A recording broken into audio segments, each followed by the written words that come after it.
న్యాయం అనే ఒక పార్శ్వం ఉంది, తెలంగాణ అనే మరొక పార్శ్వం కూడా ఉంది. ఆయన తెలంగాణ వస్తే సామాజిక న్యాయం వస్తుందని ఆశించినటువంటి వాళ్ళలో ఆయన.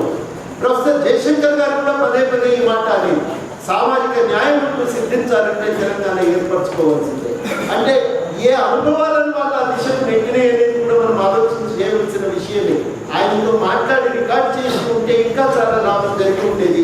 కానీ వాళ్ళు తమ అనుభవం నుంచి గ్రహించింది ఏంటంటే ఉమ్మడి రాష్ట్రంలో సామాజిక న్యాయం సాధ్యం, తెలంగాణలోనే సామాజిక న్యాయం సాధ్యమవుతుంది అనేటువంటి ఒక విషయాన్ని ఆ దిశగా ఒక పోరాటాన్ని నడపాలి. అందుకని తెలంగాణ చెయ్యాలి, సామాజిక న్యాయం దాంట్లో ఒక కీలకమైనటువంటి పార్శ్వంగా దాంట్లో కొనసాగుతూ ఉండాలి అనేది వారి జీవిత లక్ష్యంగా ఉంటూ వచ్చింది. చాలా సార్లు మాట్లాడినా ఇంకా చాలా విషయాలు ఆయన నుంచి తెలుసుకోవడానికి ప్రయత్నం చేస్తే, జయశంకర్ గారితో చాలాసార్లు కలిసి ప్రయాణం చేసినాం కాబట్టి సార్ చాలా విషయాలు చెప్తుండేది. ప్రయాణం చాలా విషయాలు మాకు అట్లా మాకు తెలిసింది.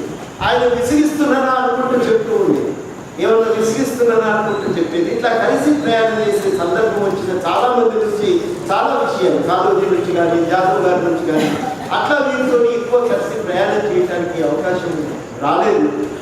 అట్లా కానీ చాలా విషయాలు నేను చదివిన, ఆయన సమకాలీకులతో మాట్లాడినా, ఆయనతో కూడా కొన్నిసార్లు మాట్లాడి తెలుసుకున్నటువంటి విషయాలు కనుక నేను కాళోజీ ఇవాళ వారు లేకపోవటం అనేది నిజంగా కూడా అందరికీ బాధ కలిగిస్తున్నటువంటి విషయం.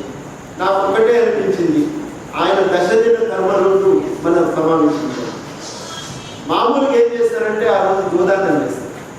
ఆ గోదానం చేస్తారంటే గోగ పట్టుకొని వైతరిని దాటి స్వర్గానికి పోతాడు.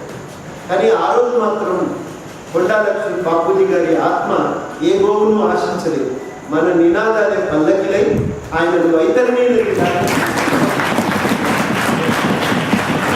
ఎక్కడి మాత్రం నాకు సంతోషం కలిగించిన విషయం. ఆ రోజు మనం ఒక ఘనమైనటువంటి పోరాటాన్ని నిర్వహించగలిగినాం. బహుశా అది చూసి కొంత తృప్తి పడే ఉంటాడని నేను అనుకుంటున్నాను. కానీ తెలంగాణ తెచ్చినప్పుడే ఆయనకు మనం నిజమైన నివాళులు అర్పించినటువంటి వాళ్ళు ఏ కలలు కన్నడో ఆ తెలంగాణ పునర్నిర్మాణానికి మనం అందరం ప్రయత్నం చేయాలి.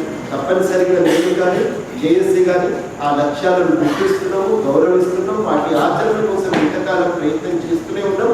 భవిష్యత్తులో కూడా ఆ ప్రయత్నాలను కొనసాగిస్తామని హామీ ఇస్తూ జోహార్ కొండా లక్ష్మణ్ బాబు.